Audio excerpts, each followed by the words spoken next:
Viens, Saint-Esprit, viens, ouvre le ciel, descends sur nous, viens, Saint-Esprit, viens, feu éternel,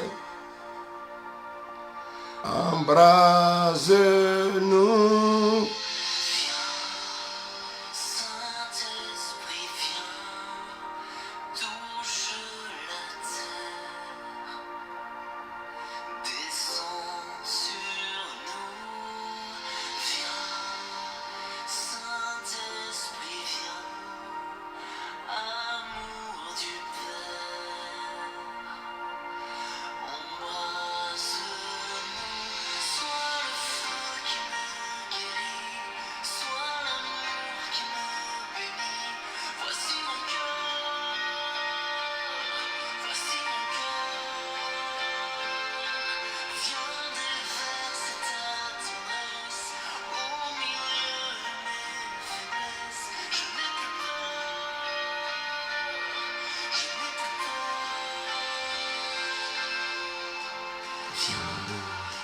Saint-Esprit, viens, feu de tes grâces, m'accorde. Merci Seigneur Jésus. Merci Jésus.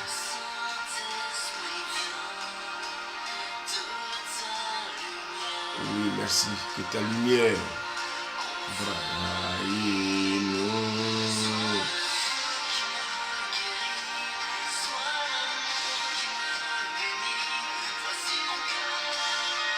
Merci Seigneur. Merci Seigneur. Merci Seigneur. Merci Jésus.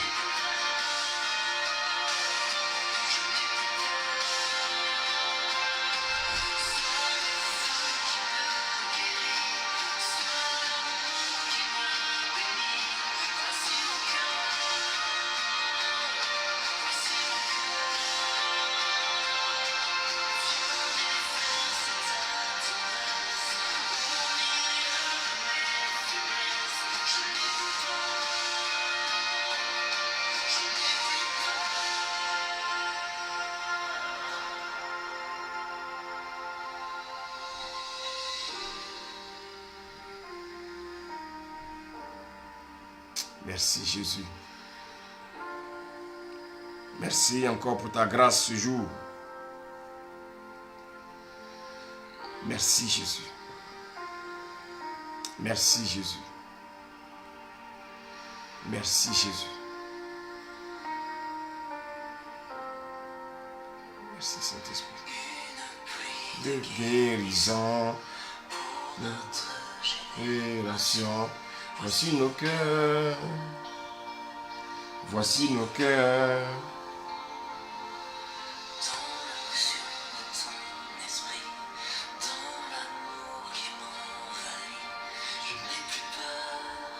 Avec toi, nous n'avons plus peur, Jésus. Nous n'avons plus peur, Jésus. De guérison, libération. Voici nos cœurs. Voici nos cœurs.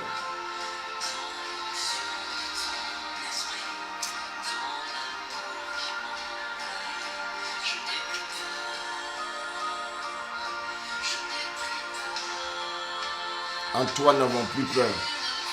De guérison, libération.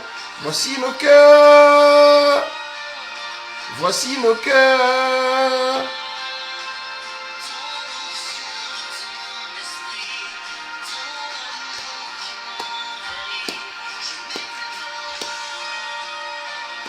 Je n'ai plus peur.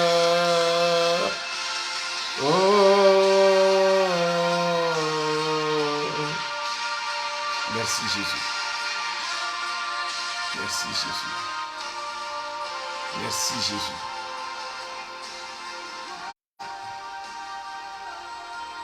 Merci Jésus. Merci Jésus. Merci Jésus. Père, nous te bénissons encore pour ce jour. Nous te bénissons, Seigneur, pour la grâce que tu nous fais encore ce soir. Que ton règne vienne. Que ton règne vienne. Et que ta volonté soit faite. Oui, Seigneur. Oui, Seigneur. Ce soir encore, parle-nous, ô Jésus. Tu as dit qu'au commencement était la parole était avec Dieu. Et la parole était Dieu. Et cette parole était au commencement avec Dieu. Et toutes choses ont été faites par elle. Et rien de ce qui a été fait n'a été fait sans elle. En elle était la vie. Et la vie était la lumière des hommes. La lumière, lui, dans les ténèbres. Et les ténèbres ne l'ont point reçu. Seigneur, nous étions autrefois ténèbres. Nous avons résisté parce que nous aimons les ténèbres. Mais par ta grâce, tu nous as apporté ta lumière. Ta lumière qui a séparé tout ce qui était ténèbres en nous, afin que la lumière prenne toute la place. Ce soir encore, Seigneur, je prie pour ces personnes qui sont encore dans les ténèbres.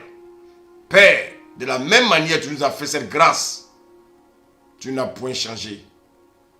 Agis, agis, agis encore dans leur vie. Et que ton règne vienne et que ta volonté soit faite. Seigneur, nous attendons ton retour. Et voici pourquoi, Père, tu nous as recommandé de nous préparer. Aide-nous à nous préparer. Aide-nous à être prêts. Parce que, Père, les temps sont difficiles, les temps sont mauvais. Nous avons besoin de toi. Nous avons besoin encore, Seigneur, de ta grâce afin de tenir dans ce monde tortueux. Ce monde où beaucoup t'ont abandonné. Ce monde qui attire, toutes les populations. Tous, Seigneur, veulent suivre le monde. Tous veulent suivre les choses du monde. Mais Seigneur, tu nous recommandes de nous attacher à toi. Ce soir, éclaire-nous par ta parole. Que ton règne vienne et que ta volonté soit faite. Seigneur Jésus, béni sois-tu. Au nom de Jésus. Bien-aimés, souvent nous entendons des gens dire que le monde va évoluer. Et que les conditions de vie des personnes vont évoluer. Et lorsque vous vous tournez vers l'église, on entend dire qu'il y aura un réveil.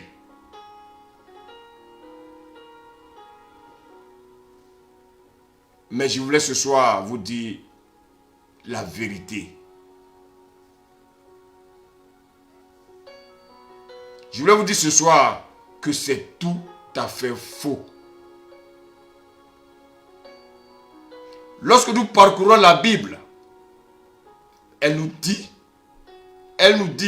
le contraire.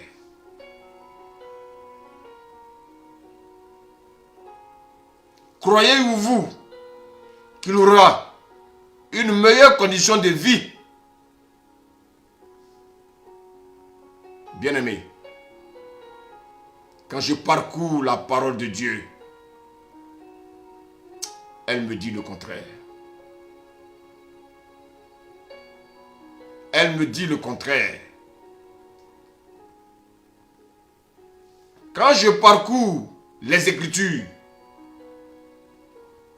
je ne crois pas que ce monde évoluera en bien. Jésus va nous dire une parole, bien-aimé, dans 2 Timothée.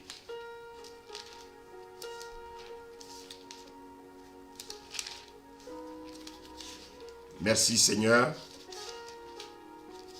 Aide-moi Seigneur ce soir à faire comprendre à tes enfants ta parole. 2 Timothée 3, je lis à partir du premier verset.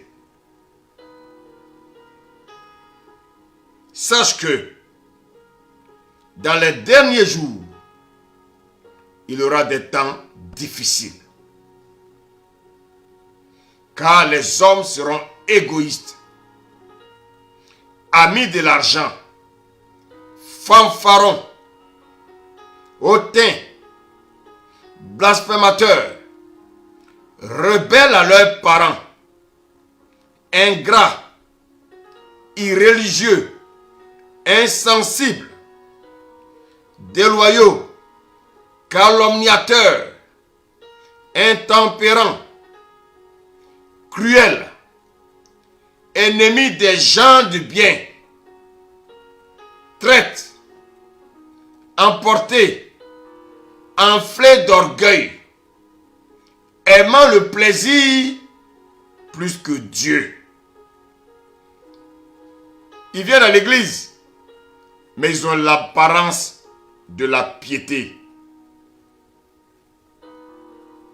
Mais ils renient ce qui en fait la force, c'est-à-dire la parole de Dieu. Et le Seigneur nous dit, éloigne-toi, toi qui m'écoutes, éloigne-toi de ces hommes-là.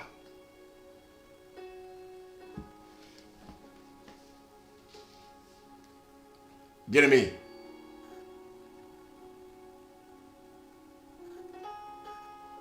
ce message, ce passage est dans 2 Timothée 3 à partir du premier verset. Et c'est Paul qui a écrit. Et au temps de Paul, il était déjà question, bien-aimé, des derniers jours. Aujourd'hui, que pourrons-nous dire des dernières minutes ou bien les dernières secondes?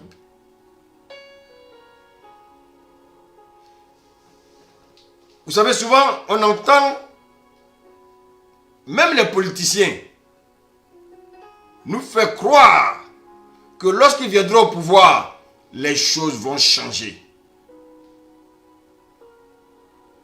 J'ai même entendu, bien-aimé, que l'actuel président des États-Unis ne fait pas le poids. Et que c'est à cause de lui qu'il y a les malheurs. Et pour cela, l'ancien président viendra prendre sa place. Et les choses iront pour le mieux. On annonce même le retour du président Trump. Et Trump apportera le bonheur. Donc, voyez que les politiciens nous disent que les choses évolueront.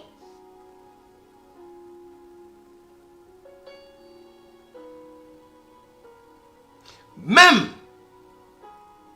dans l'église, on nous fait entendre qu'il y aura un réveil.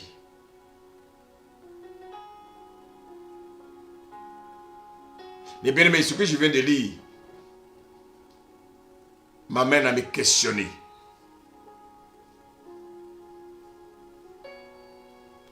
Vous savez, Jésus avait prévenu ses disciples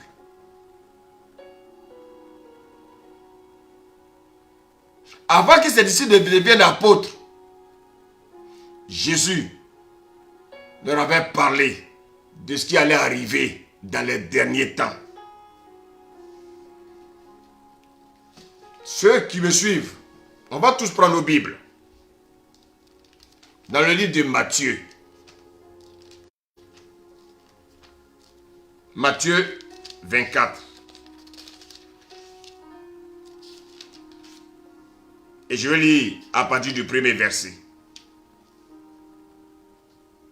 La Bible dit, comme Jésus s'en allait, au sortir du temple, ses disciples s'approchèrent pour lui en faire remarquer les constructions. Mais il leur dit, voyez-vous tout cela? Je vous le dis en vérité, il ne restera pas ici pierre sur pierre qui ne soit renversé. Il s'assit sur la montagne des Oliviers et les disciples vinrent en particulier lui faire cette question. Dis-nous, quand cela arrivera-t-il et quel sera le signe de ton avènement et de la fin du monde? Jésus leur répondit, prenez garde que personne ne vous séduise. Car plusieurs viendront sous mon nom, disant, c'est moi qui suis le Christ. Et ils séduiront beaucoup de gens. Vous entendrez parler de guerre et de bruits de guerre. Gardez-vous d'être troublés, car il faut que ces choses arrivent, mais ce ne sera pas encore la fin. Une nation s'élèvera contre une nation, et un royaume contre un royaume. Et il y aura en divers lieux des famines, des tremblements de terre. Tout cela ne sera que le commencement des douleurs. Alors, on vous livrera au tourment et on vous fera mourir. Et vous serez haïs de toutes les nations à cause de mon nom. Alors, aussi plusieurs succomberont et ils se trahiront, se haïront les uns les autres. Verset 11. Plusieurs faux prophètes s'élèveront et ils séduiront beaucoup de gens. Au verset 12, il est dit, et parce que l'iniquité se sera accrue, l'amour du plus grand nombre se refroidira. Mais, celui qui persévérera jusqu'à la fin sera sauvé.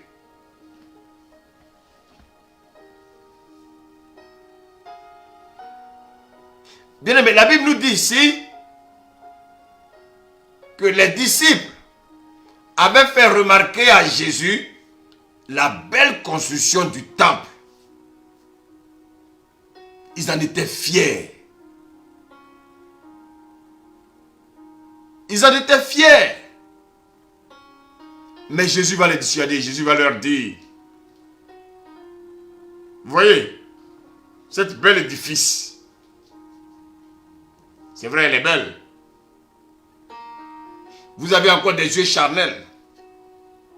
Et ce qui vous intéresse, ce sont les choses terrestres.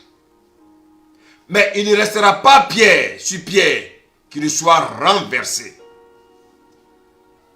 Vous voyez, les disciples n'avaient pas encore le Saint-Esprit.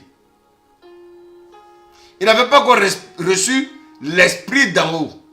Ils n'avaient pas encore reçu l'Esprit de la promesse, c'est-à-dire le Saint-Esprit. Les disciples n'étaient pas encore nés de nouveau. Les disciples étaient encore charnels. Ils étaient encore attirés, bien aimés, par les choses terrestres. Ils étaient attirés par les choses apparentes. Et Jésus avait compris une chose. Il avait compris que les disciples étaient séduits. Vous savez, la séduction n'a pas commencé aujourd'hui. La séduction a commencé depuis le jardin d'Éden. Satan, pour briser le plan de Dieu, que va-t-il faire? Il va utiliser la séduction, bien-aimé, pour séparer l'homme de Dieu. Et Jésus va leur donner des avertissements pour leur dire, bien-aimé, il va leur donner des avertissements. Mais je crois que ces avertissements aussi nous concernent. Que constatons-nous aujourd'hui? Tristement, je dis bien, tristement, la séduction est utilisée par certaines églises dans ce monde pour attirer les croyants et bien-aimés et pour maintenir les chrétiens. De plus en plus, regardez bien, certaines constructions de bâtiments d'église, des hauts standing, ou bien aimés, on demande aux enfants de Dieu de s'appauvrir.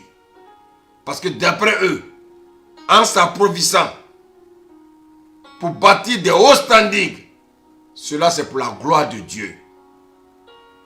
Et en faisant cela, ils amassent des richesses dans le ciel.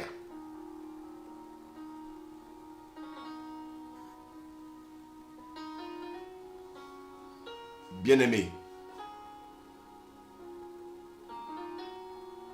bien-aimés, les gens construisent des édifices, des palais,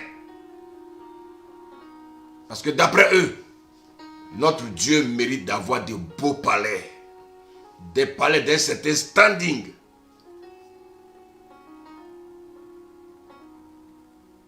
Mais bien aimé, et tout ça c'est pourquoi? Pour attirer les jeunes, pour attirer les gens, pour attirer les gens riches dans leurs bâtiments. Et même à l'intérieur, bien aimé, de ces édifices, qu'est-ce qu'ils font? Ils utilisent des stars musicaux pour attirer les gens. Et comme ils savent que la musique est séductrice, que font-ils? Ils utilisent ces stars médicaux pour attirer le maximum dans leur bâtiment. Satan a investi l'église avec des musiciens pour séduire les gens. Et ça marche. Souvent quand on dit qu'il y a un soi-disant chantre qui a un concert, allez voir. Il n'y a pas longtemps, il y a une certaine chantre qui vit en France ici, qui a organisé un concert en Afrique, précisément en Côte d'Ivoire, où la place unitaire était à 50 000 francs CFA. Ça veut dire quoi? Près de 100 € par unité. Et d'après nos renseignements, il n'avait plus de place dans la salle. Aujourd'hui, ce n'est plus l'onction de Dieu qui attire les pécheurs de se tourner vers Dieu, de confesser leurs péchés, bien-aimés, et prendre la décision ferme de se détourner des choses du monde. Mais on fait croire aux gens que Dieu est amour. Dieu aime tout le monde. Dieu vous accepte tel que vous êtes. Oui, ce n'est pas faux. Mais Dieu ne veut pas que nous restons tels que nous sommes, tels que nous venons à lui. Dieu veut que nous soyons transformés.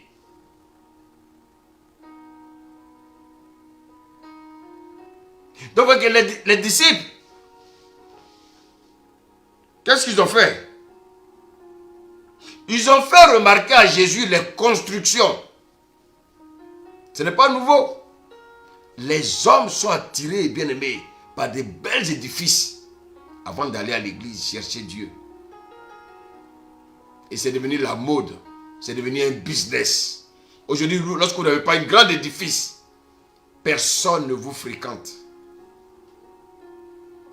Voici le piège que Jésus voulait nous faire éviter. Donc vous voyez que les disciples vont présenter à Jésus un bel édifice au temps de Jésus. Mais qui a construit cet édifice? Ce ne sont pas les Juifs. Non. Ce ne sont même pas les enfants de Dieu. Non. C'est Hérode. Hérode qui a bâti cet édifice. Aujourd'hui, l'Église catholique bâtit, regardez les beaux édifices, le Vatican, Louvre, les Mormons, j'ai vu un documentaire, les Mormons bâtissent aussi des beaux édifices. Les évangéliques aussi bâtissent bien aimé des beaux édifices. Mais je voulais vous poser une question ce soir. Toi qui m'écoutes, je vais te poser une question. Où est né Jésus? Jésus est né dans une crèche. Une crèche n'est pas un lieu propre. Une crèche n'a rien à voir, bien aimé, avec la modernité. C'est un enseignement que le Seigneur voulait, bien aimé, nous montrer, nous, aujourd'hui, qui sommes aujourd'hui devenus des enfants de Dieu. Dieu est puissant. On nous dit souvent que si Jésus est né dans la crèche, c'est parce que dans l'hôtellerie, il n'y avait plus de place. Parce qu'ils allaient pour un recensement, bien aimé, de la population. Mais Dieu est Dieu. Dieu aurait pu quand même garder une place pour Joseph, Marie, sa femme qui était enceinte, afin que elle accouche, bien aimée, dans un endroit que nous les hommes, nous pouvons taxer ça de luxueux. Mais Dieu n'avait pas besoin de ça. Jésus est né, bien aimé, dans une crèche où naissent les moutons, où naissent, bien aimé, les brebis. C'était l'image que Jésus était l'agneau qui devait venir. Donc, bien aimé, il devait naître au milieu des agneaux. Voici la révélation.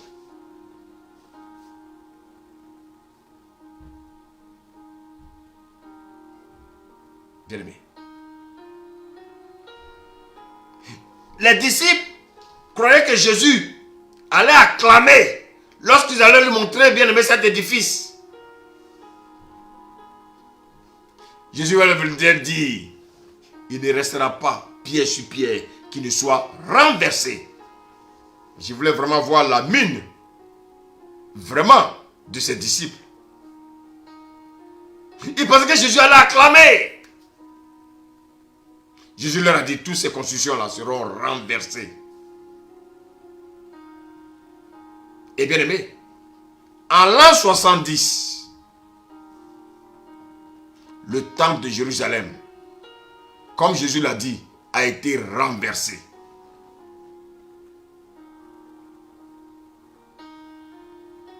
Le temple a été renversé. Par qui? Par l'armée romaine dirigée par le général Titus. Donc vous voyez que la prophétie de Jésus s'est accomplie.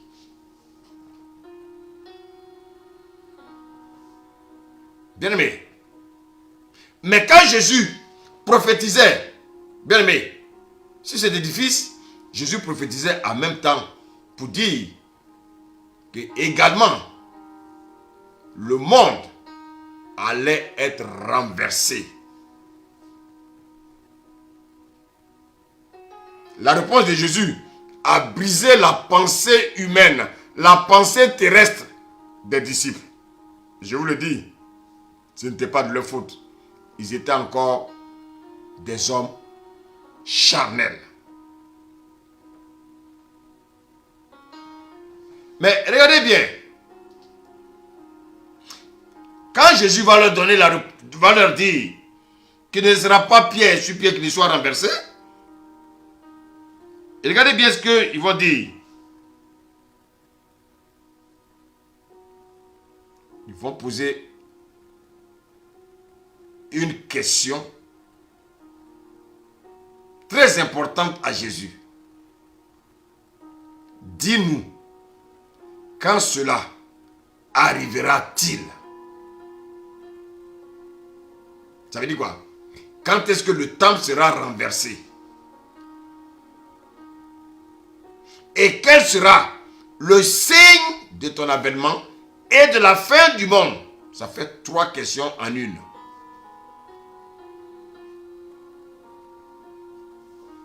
Bien-aimé.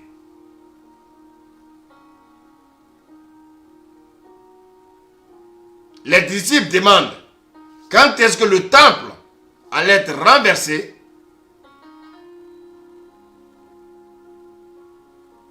Quel sera le signe de ton avènement? Quel sera le signe de l'avènement de Jésus-Christ, notre Seigneur? Nous savons tous que Jésus va revenir. Et ensuite, il demande, quel sera, bien-aimé, le moment de la fin du monde? Mais, regardez bien, regardez la réponse de Jésus.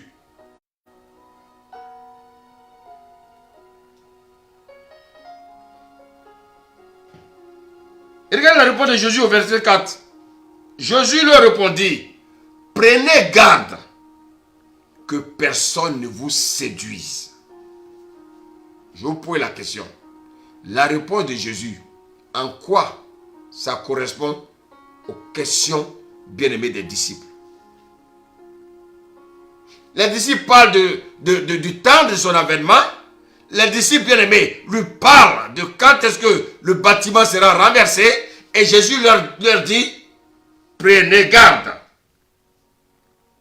que personne ne vous séduise.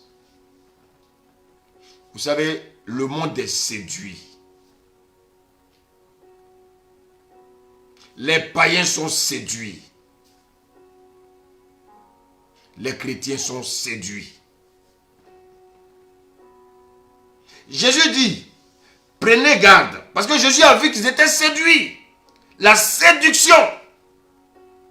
Ils ont été séduits, bien-aimés, de voir la construction du temple. Aujourd'hui, bien-aimés, qu'est-ce qu'on constate? Beaucoup séduisent les chrétiens avec des constructions qui n'en finissent pas. La construction des temples qui ne finissent pas. On nous dit que Jésus revient, mais les gens continuent à construire des temples inutiles. Et Jésus leur dit, prenez garde que personne ne vous séduise. Donc aujourd'hui, qu'est-ce qu'on constate? L'église séduit les gens avec les constructions bien-aimées d'édifices. On séduit les gens avec la construction des grands temples. Jésus a dit à ses disciples que personne ne vous séduise. La question qu'ils ont posée, et regardez bien, quand sera le jour de ton avènement? Ils ont une question simple, mais Jésus leur dit, prenez garde que personne ne vous séduise. Parce que bien aimé, les disciples étaient séduits quand ils voyaient la bâtisse, ce que le temple bien aimé qui a été bâti. Et c'est ça qui les intéressait. Et Jésus leur dit au verset 5, il dit, car plusieurs viendront sous mon nom disant, c'est moi qui suis le Christ. Et regardez bien ce que Jésus ajoute, et ils séduiront beaucoup de gens. Donc bien aimé, dans ces édifices-là, gigantesques, marbrés, Jésus est en train de nous dire que dans ces édifices-là, il n'est pas à l'intérieur, il n'est pas là.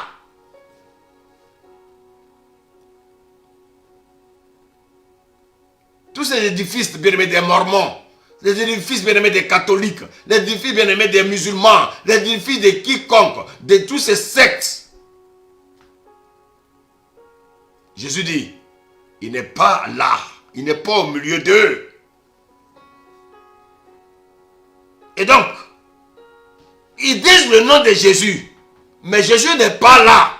Voici pourquoi il dit à ses disciples, que personne ne vous séduise. Plusieurs viendront en mon nom. Donc dans cet édifice-là, tout le monde prêche Jésus, mais Jésus n'y est pas.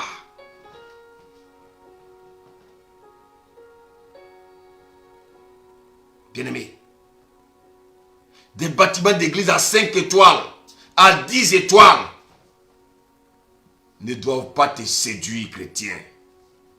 Jésus est né dans une étable. Jésus est né, bien-aimé, dans une crèche. C'est un enseignement pour nous dire que Jésus n'est pas venu pour voir des édifices gigantesques de luxe. Ce n'est pas pour ça que Jésus est venu sur la terre. Plusieurs viendront à mon nom, sous mon nom. Donc, bien-aimé, dans ces édifices-là, dans ces temples gigantesques, Jésus dit que les gens prêcheront son nom. Mais il n'est pas là.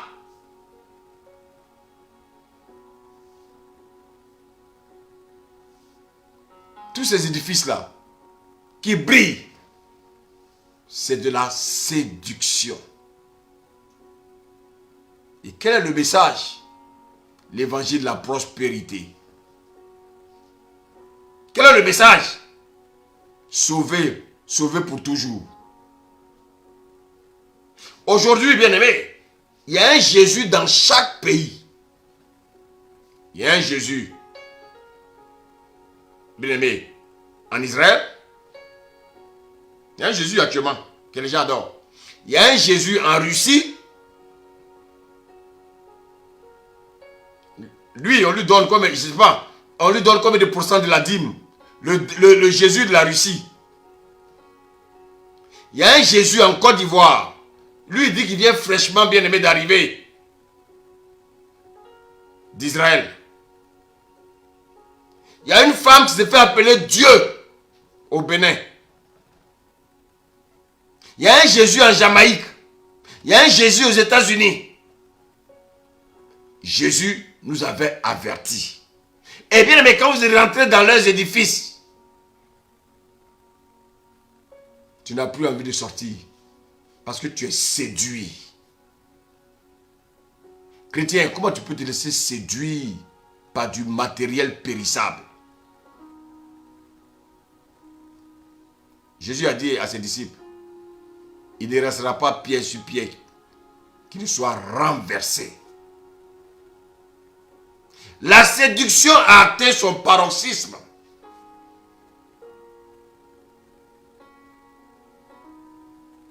Et c'est Jésus dans tous les pays, draine du monde. Mais écoutez-moi, il y a un seul Jésus. Mais dans chaque pays aujourd'hui, il y a un Jésus, mais qui draine du monde. Bien-aimé, vous ne pouvez pas réfléchir. Jésus nous a avertis. Parce qu'il a compris que ses disciples avaient été séduits.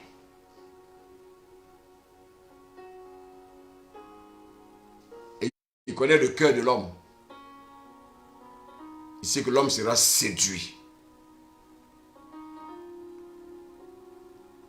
Et c'est dans ce temple. Quels sont les messages? La bénédiction financière. On vous fait comprendre que le monde sera meilleur. Alors que bien et bien, on nous dit que les temps seront difficiles. Mais dans ces bâtiments, on vous dit que les temps seront meilleurs. On vous dit même que vous êtes déjà des rois. Nous sommes déjà des rois. Nous sommes des princes. Nous devons régner sur la terre. Écoutez-moi, c'est avec Jésus que nous devons régner. Mais il n'est même pas encore de retour. Et vous régnez déjà. Bien-aimé. Et tout ça, ça fait partie de la séduction dont Jésus parlait. Alors, chrétien, si tu rates le ciel, si tu rates le salut, ça sera ta propre faute. Ça veut dire que tu ne médites pas la parole. Ça veut dire que tu ne lis pas la Bible. Tout est écrit. Comment tu peux te laisser séduire par un homme de Dieu? Tu peux te laisser séduire par un bâtiment qui est bien aimé, qui est en or, un bâtiment bien aimé qui est en marbre, un bâtiment bien aimé qui est vitré. Mais mon frère, Jésus dit, beaucoup diront que c'est eux Jésus. Beaucoup me prêcheront son nom. Beaucoup me vont faire semblant de prêcher la sanctification, alors qu'eux-mêmes ne vivent pas dans la sanctification. Tout ça, c'est de la séduction.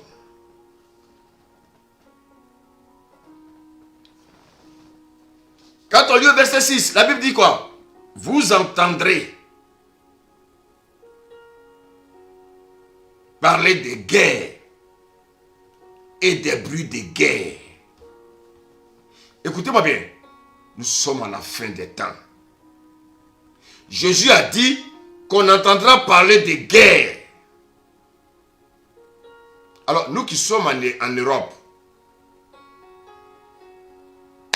précisément dans les pays nantis, comme les gens le disent. Vous savez, pour moi, un pays développé, c'est un pays où il n'y a pas d'hôpital, il n'y a pas de cimetière, et il n'y a pas, bien aimé, de maladie. Donc pour moi, aucun pays n'est développé, frère. Que ce soit en Europe, tout ça sont des pays pauvres. Le seul pays qui est riche, le seul pays qui est béni, le seul pays, c'est le royaume de la vie. Le royaume de Jésus-Christ. Le royaume de la lumière. Un royaume où il n'y aura plus de mort, plus de maladies, plus de famine. Plus de sexe. Il y en a qui sont découragés. Il n'y aura plus de sexe là-bas. Nous qui sommes peut-être en Europe, nous n'entendons pas des bruits de guerre, bien aimés. Mais nous entendons parler de guerre. Il dit, vous entendez parler de guerre. Donc nous entendons parler de guerre. Mais nous n'entendons pas les bruits de guerre. Mais allez en Afrique. Ceux-là qui ont leur sol toujours pillé par les soi-disant nantis, ils envoient des armées là-bas pour tuer les Africains. Bien aimés, les Africains entendent des bruits de guerre tous les jours. On les massacre là-bas tous les jours. Et personne ne dit un mot.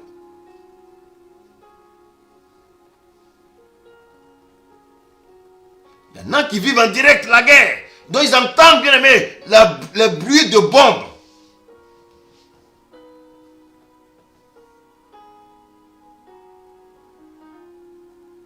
Et même nous qui sommes même dans les pays nantis, nous ne sommes pas épargnés. Nous ne sommes pas épargnés. Les attentats à la bombe, c'est tous les jours. Donc ce monde est en péril. Et vous dites que ce monde va évoluer. Mais en comment ce monde va évoluer? Bien-aimé, Jésus a donné des prophéties. Il a dit qu'il y aura des guerres. Et il y a des gens qui prient pour arrêter la prophétie de Jésus. Non! Seigneur, que ta volonté soit faite. Ceux qui sont les vrais enfants de Dieu seront épargnés. C'est tout. Maintenant, si tu es un enfant de Dieu que tu meurs pendant la guerre, si tu es vraiment un enfant de Dieu, mais bénis le Seigneur, tu es sauvé.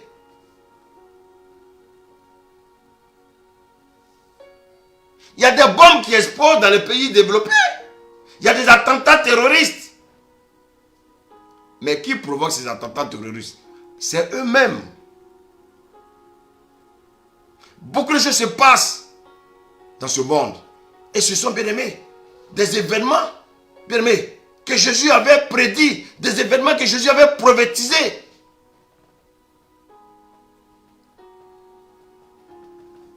Ce sont des événements annonciateurs, bien aimés, de la fin des temps. Mais Jésus dit, vous entendrez parler de guerre, il y aura des bombes par-ci, il y aura des attentats par-là, il y aura des tremblements de terre.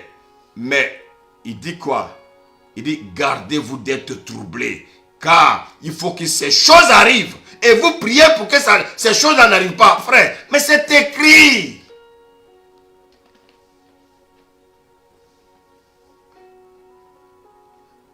Mais il nous dit, c'est le début des douleurs, ce n'est pas encore la fin. Au verset 7, qu'est-ce qu'il dit? Il dit qu'une nation s'élèvera contre une autre. Un royaume contre un royaume. Il y aura des famines, il y aura des tremblements de terre. Bien aimé, est-ce que ces choses existent? Mais oui, mais Jésus l'a prédit. Mais souvent les gens font semblant d'être étonnés. Mais tout est écrit.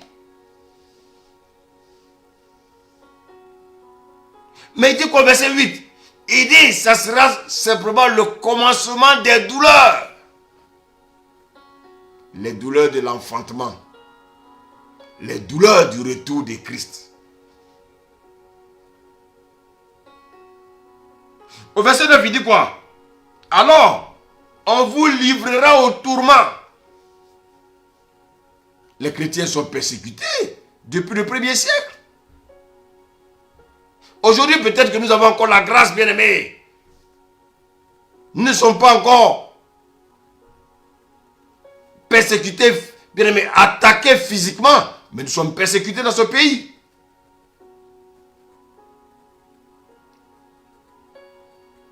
Est-ce qu'on nous permet d'évangéliser facilement dans ce pays? Mais non.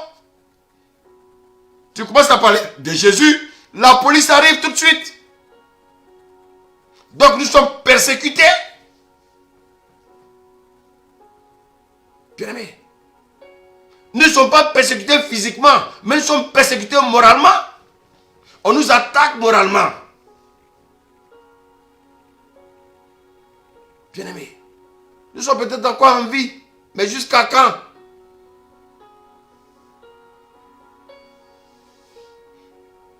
Au lieu de bâtir ces édifices inutiles, je veux rappeler aux uns aux autres, bientôt, nous allons retourner aux églises de maison.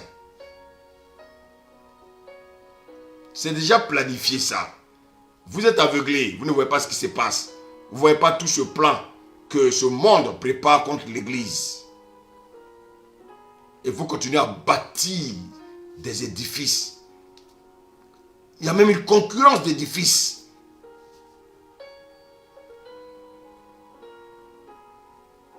De plus en plus aujourd'hui en France, il est difficile d'avoir même des salles pour adorer Dieu.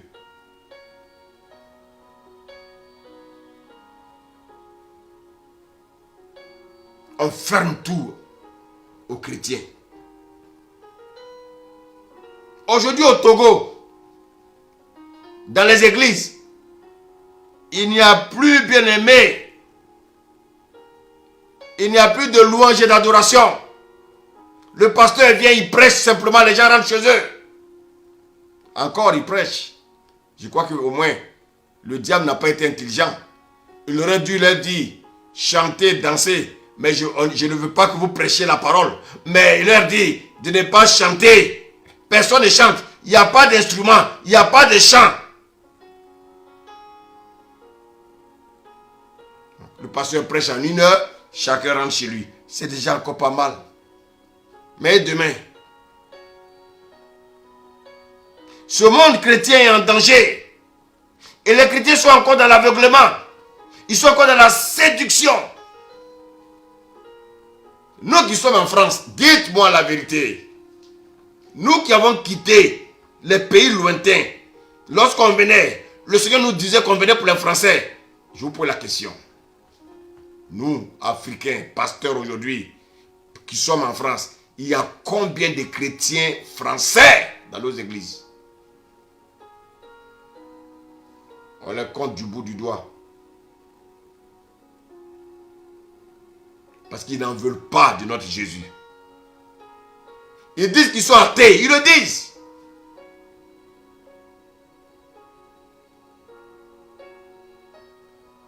Ils le disent. Ils sont tous dans des sectes. Ils sont tous dans des sectes. Ça dit quoi? Eux, ils ont choisi d'adorer la créature et non le Créateur. Ils disent qu'ils n'ont pas de Dieu.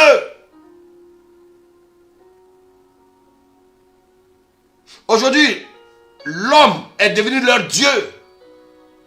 L'adoration de l'homme. Satan a dit à Ève qu'ils seront comme des dieux. Donc aujourd'hui, des hommes se proclament Dieu. Et voici ces hommes qui sont suivis par d'autres hommes. La séduction a commencé depuis le jardin. Aujourd'hui, lorsque vous voyez les scientifiques, les chercheurs, les médecins, tous se prennent pour des dieux. Et le monde est dans un mensonge total, dans une séduction totale. Et malheureusement, les chrétiens sont séduits. Des gouvernements qui nous font croire que ça ira. Les hommes ont mis leur confiance aux gouverneurs. Les hommes ont mis leur confiance, bien aimé, aux nouvelles du journal télévisé. Mais ils ont oublié la bonne nouvelle. Les nouvelles du journal télévisé, bien aimé, sont les mauvaises nouvelles. Mais c'est à ça que les hommes sont attachés. Au lieu de s'attacher à la bonne nouvelle de l'évangile.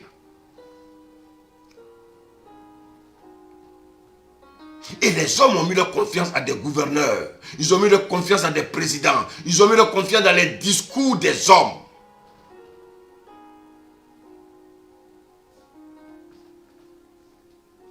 Bien-aimés, écoutez-moi ce soir.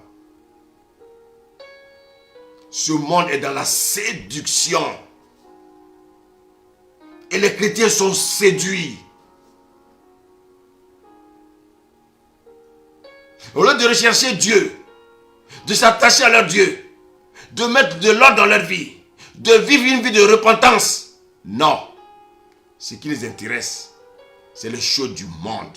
Mettre leur confiance à des discours des présidents, mettre leur confiance à des discours des maires, des confiances à des discours des députés. Il y a quelques mois, on nous disait que oui, il y a un vaccin, comment on appelle ça? Il y a un virus virulent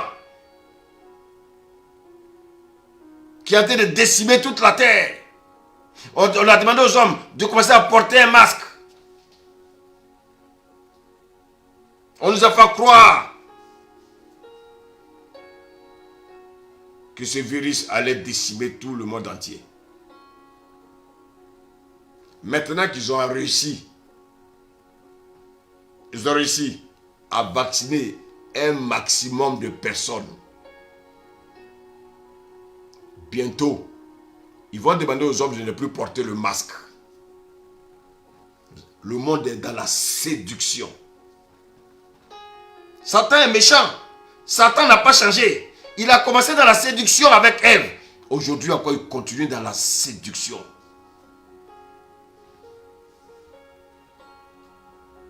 Chrétien, c'est à toi que je parle.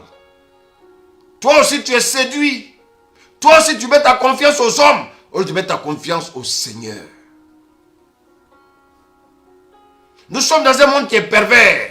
Et vous mettez votre confiance dans ce monde pervers. Les païens sont séduits. Les chrétiens sont séduits. Mais où allons-nous? Où avez mis Dieu? Jésus qui est venu mourir pour voir la croix de Golgotha. Où l'avez-vous laissé?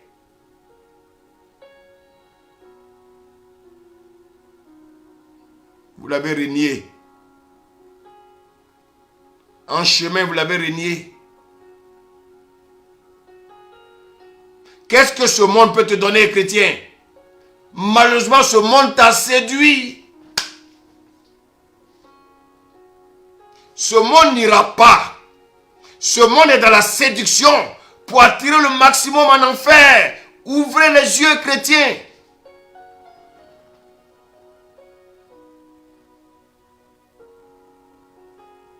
Mettons en règle nos vies, chrétiens. Ce monde est dans des difficultés. Mais oui, ils ont réussi ils ont vacciné le maximum. Ils attendent maintenant un résultat.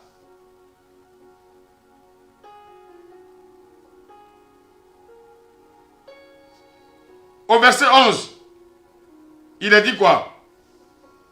Plusieurs faux prophètes s'élèveront et ils séduiront beaucoup de gens. Donc que même les présidents de la République, ils sont aussi devenus comme des prophètes. Ils sont devenus des séducteurs. Donc dans le monde, il y a des séducteurs. Malheureusement dans l'église, le Seigneur nous dit ici qu'il y aura des faux prophètes.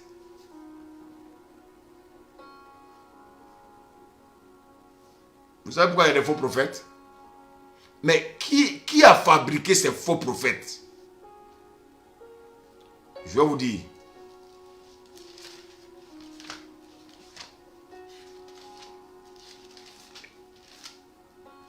On va aller dans le livre de Timothée. Ah, merci Seigneur. Regardez ce que nous dit le livre de Timothée.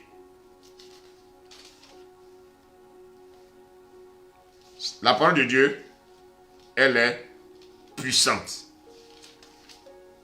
La parole de Dieu est très puissante. Et regardez ce que nous dit 2 Timothée 4.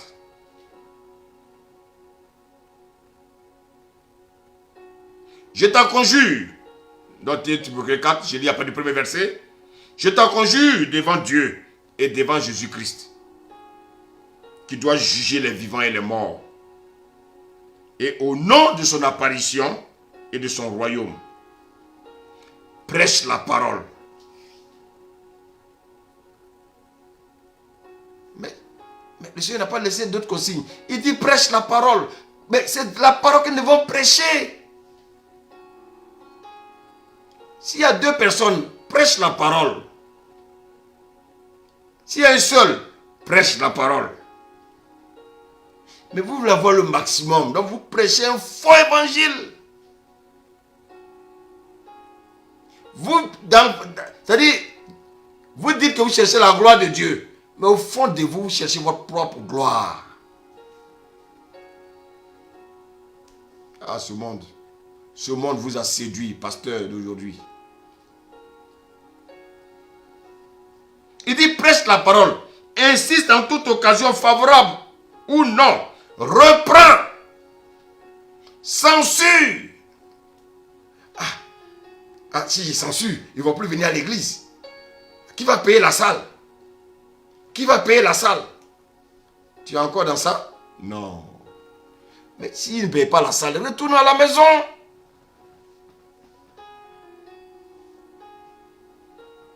Exhorte avec toute douceur et en instruisant.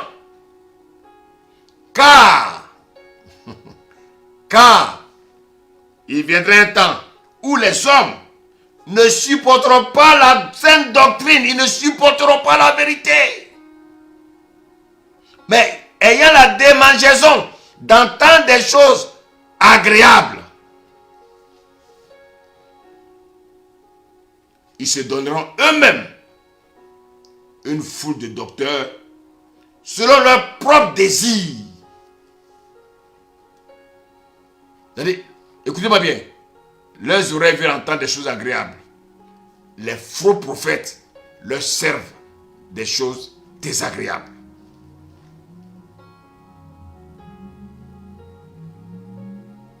Et des personnes qui veulent entendre des choses agréables. Voici pourquoi eux-mêmes, ils se sont fabriqués des faux prophètes.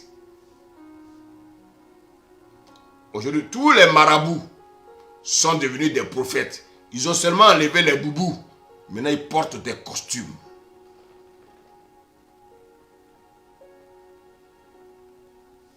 J'étais même surpris de voir des marabouts même en France. Ils sont pleins ici. Mais beaucoup ont enlevé maintenant les boubous. Ils portent maintenant les vestes. Ils sont des prophètes. Ils se disent prophètes de Dieu.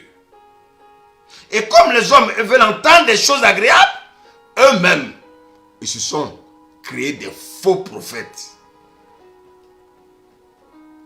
Et que font ces prophètes? Ils les séduisent.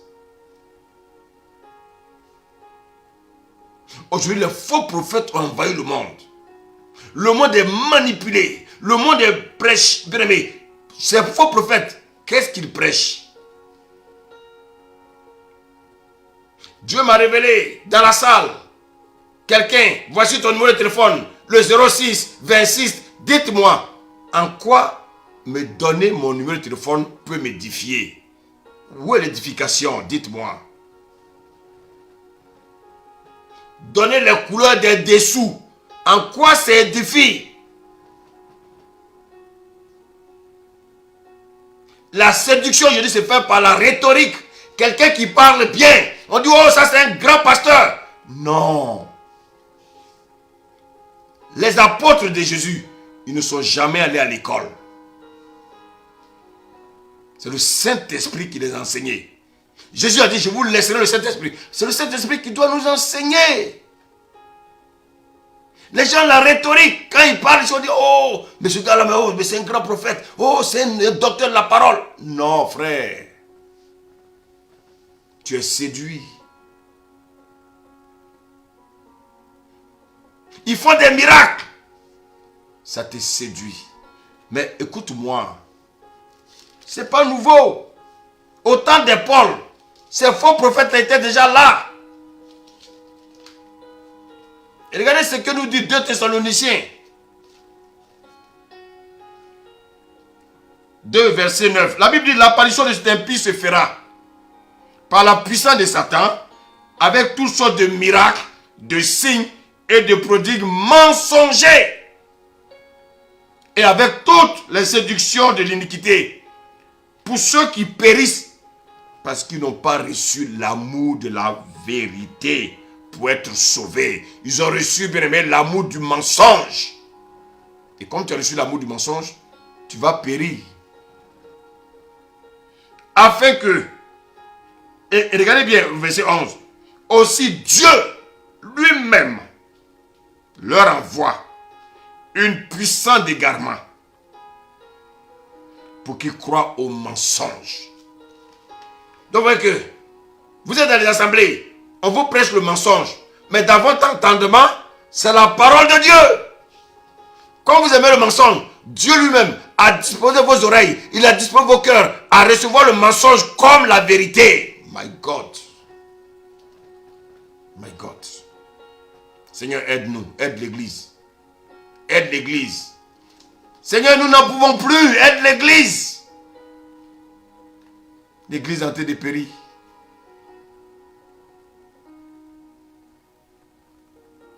L'église en train de périr. La séduction. Les faux prophètes. Bien, ils ont envahi l'église. Dans 2 Pierre 2, la Bible dit, après le verset 1, il y a eu parmi le peuple de faux prophètes. Il y aura de même parmi vous de faux docteurs qui introduisent des sectes pernicieuses et qui, régnant le maître qui les a rachetés, atterriront sur eux une ruine soudaine. La Bible, le verset 2 dit, plusieurs les suivront dans les dissolutions et la voix de la vérité sera calomniée à cause d'eux. Quand vous prêchez la vérité, vous êtes calomniés. Aujourd'hui même, les vrais pasteurs, les vrais prophètes, les vrais apôtres sont appelés même des sorciers. Et les vrais sorciers, qui sont des faux prophètes, sont appelés, bien aimés, des bons prophètes. Vous savez pourquoi? Parce que Dieu lui-même a mis en vous l'aveuglement. Dieu a mis en vous-même, bien aimés, le mensonge. Vous prenez le mensonge pour la vérité. Vous ne cherchez pas la vérité. Vous êtes séduit. Tout ce qui vous plaît, tout ce qui vous attire, c'est tout ce qui brille.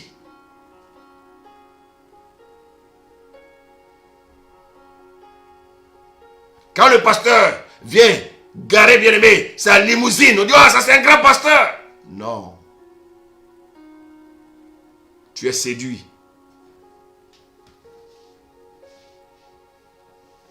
La Bible dit, par cupidité, ils trafiqueront de vous au moyen de paroles trompeuses, eux que menace depuis longtemps la condamnation et dont la ruine ne sommeille point.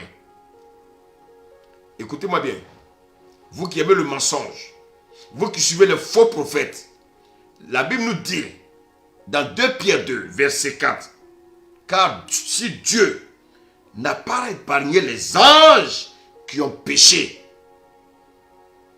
mais s'il les a précipités dans les abîmes des ténèbres, il les réserve pour le jugement. S'il n'a pas épargné l'ancien monde, mais il a sauvé Noé, lui, 8e, ce prédicateur de la justice, lorsqu'il fit venir le déluge sur un monde impie, s'il a condamné à la destruction et réduit en cendres les vies de Sodome et Gomorrhe, les donnant comme exemple aux impies à venir, et s'il a délivré le juste Lot, profondément attristé de la conduite des hommes sans frein de leur dissolution, car ce juste qui habitait au milieu d'eux tourmentait journellement son âme juste à cause de ce qu'il voyait et entendait de leurs œuvres criminelles. Le Seigneur sait délivrer de l'épreuve les hommes pieux et réserver les injustes pour être punis au jour du jugement. La séduction a envahi le monde. La séduction a envahi l'église. La Bible dit que les chrétiens se trahiront les uns les autres. Une sœur se lève, elle ment sur notre sœur. Un frère se lève, il ment sur notre frère. Frère, tout ça c'est biblique. C'est biblique. Aujourd'hui, l'église est divisée.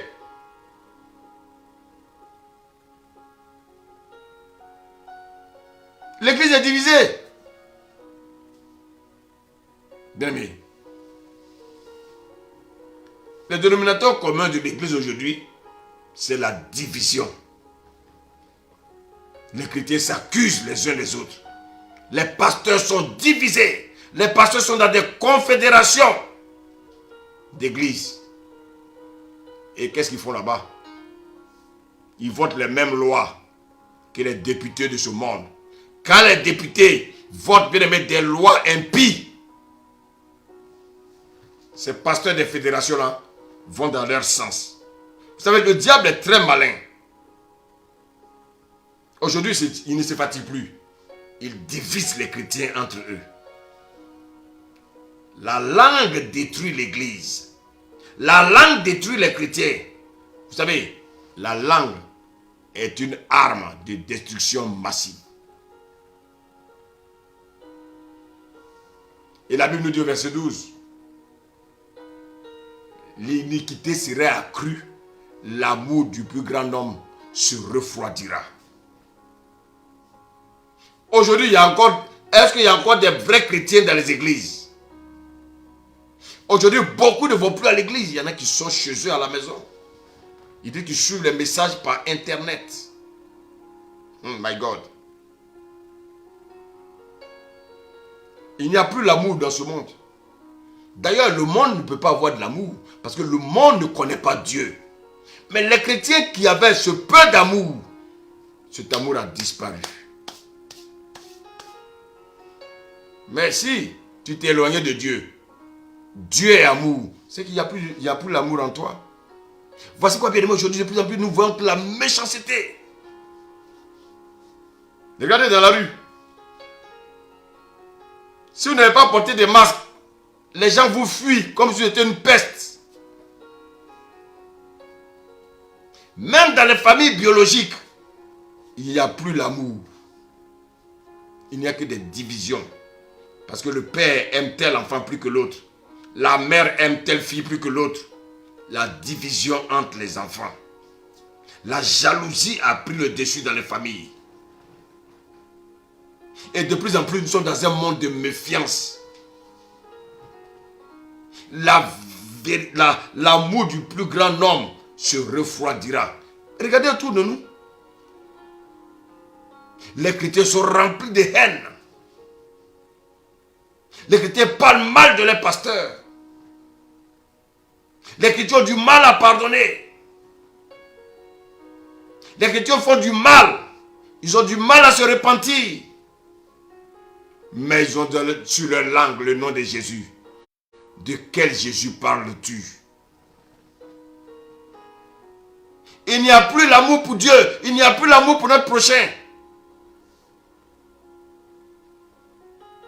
Et souvent on entend les gens parler de grand réveil. Écoutez-moi bien. Ce n'est pas vrai. Le Seigneur nous a dit, avant l'arrivée de l'Antéchrist, il y aura l'apostasie. 2 Thessaloniciens 2, à partir du premier verset. Avant l'apparition de l'homme impie, il y aura d'abord l'apostasie. Vous parlez de grand réveil. De quel réveil? Bien-aimé. Aujourd'hui, il y a le grand réveil de la séduction de Satan envers les chrétiens. Satan séduit les chrétiens par des bâtiments gigantesques, le matériel. Est-ce qu'on est pour prêcher, on a besoin de tout ça? Non! Non! Bien-aimé, la séduction, un grand réveil de la séduction de Satan dans le cœur des chrétiens. Les chrétiens aujourd'hui sont attachés au matériel. Combien aujourd'hui vont à l'église? Même quand ils vont à l'église, c'est pourquoi? Le mariage, le travail, les bénédictions matérielles. Mais ils ne vont pas à l'église pour chercher à sauver leur âme. Cherchez premièrement le royaume et sa justice. Et tout le reste vous sera donné par-dessus. Mais les hommes viennent, ils cherchent le reste. Le Seigneur nous dit que les temps ne seront pas bons jusqu'à son retour. Maintenant, quel est le conseil qu'il nous donne dans Matthieu 24, verset 13? Et c'est là que je vais terminer. Il dit, mais il y aura tout ça, les persécutions, les guerres, bien aimé, tout ça. L'apostasie, l'abandon de la foi. C'est ça l'apostasie. Il dit, mais celui qui persévérera jusqu'à la fin sera sauvé. Waouh! Mais vous posez la question, chrétien. Si le Seigneur nous parle de persévérance, ça veut dire qu'il y aura la persécution. Persécution, persévérance. Donc Dieu nous demande de persévérer. La persévérance fait appel à quoi? À l'obéissance à la parole. La persévérance fait appel à quoi? À la foi. Dieu nous demande de manifester la foi. La foi avec les œuvres. Mais au lieu de marcher par la foi, les hommes sont séduits.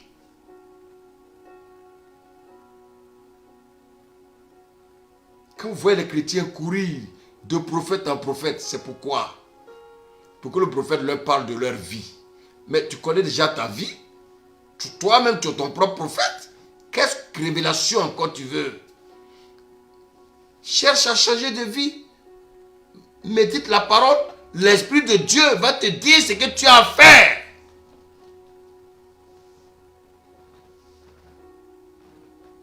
Bien-aimés, il y aura des temps de plus en plus difficiles où les chrétiens seront persécutés moralement, spirituellement et surtout, je dis bien surtout, physiquement, parce que ça arrive.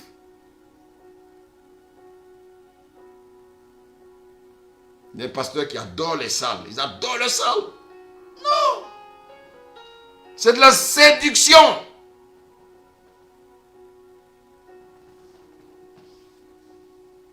Il dit, mais, celui qui persévérera, donc seuls les persévérants seront sauvés. La persévérance, c'est la clé du salut. Vous savez, à cause de la persécution, beaucoup vont perdre le premier amour. Ils vont tomber dans l'apostasie. Ah oui. Beaucoup vont se relâcher et abandonner leur premier amour. Les chrétiens sont déjà persécutés dans d'autres pays. Aujourd'hui, toi, tu manges 3 fois par jour. Tu n'es pas persécuté. Donc, tu crois que ce monde-là va bien.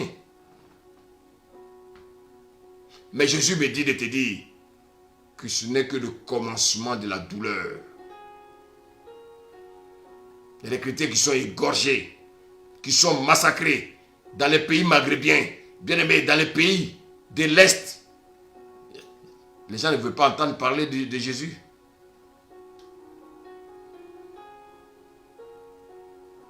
Il dit seulement ceux qui persévéreront. Aujourd'hui, tu as un travail.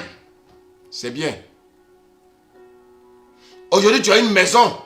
C'est bien. Tu as des enfants. C'est bien.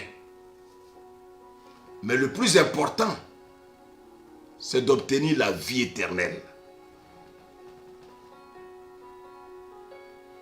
Car le travail, les enfants, la maison disparaîtront.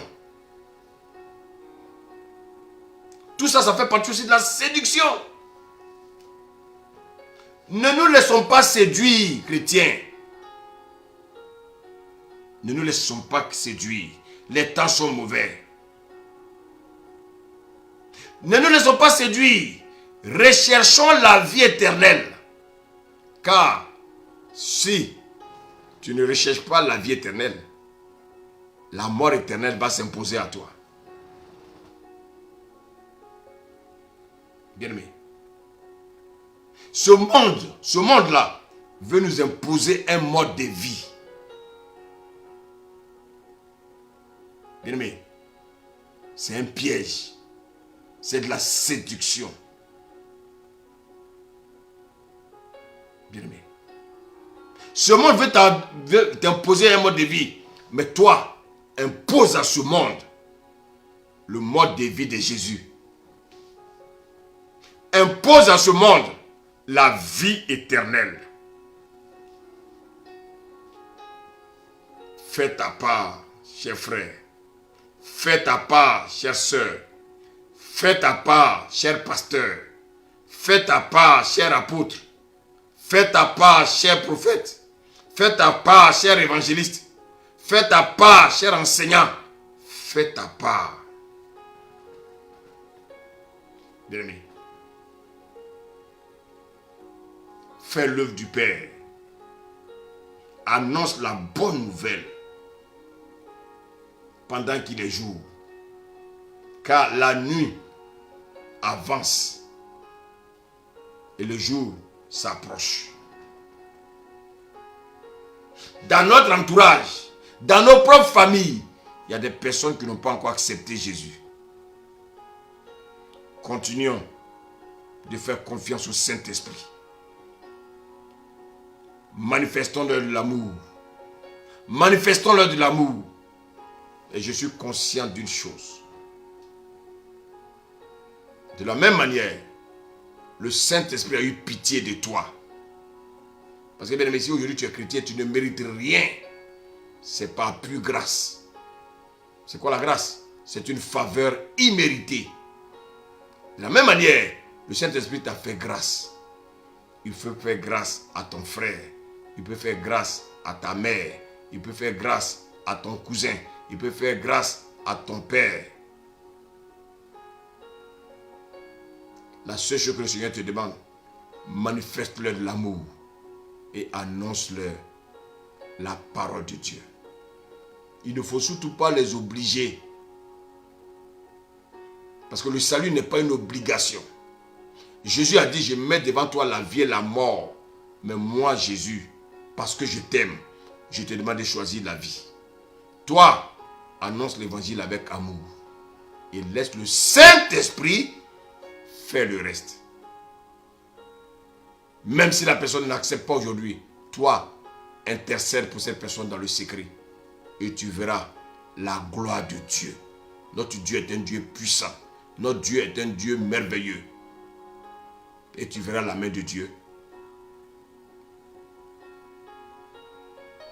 Le salut n'est plus loin. Jésus n'est plus loin.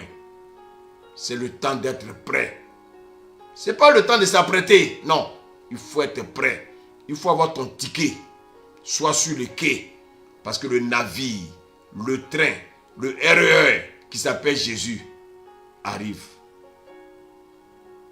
Que le Seigneur vous bénisse, qu'il vous garde et que ce message, réécoutez-le, partagez-le, faites écouter autour de vous. Parce que bien aimé, le Seigneur nous dit que les temps sont difficiles. Les temps sont difficiles. Les temps sont difficiles. Nous devons nous éloigner de toute forme de séduction, bien aimé, et nous rapprocher de Jésus-Christ, qui est la vie éternelle. Que le Seigneur vous bénisse. Amen.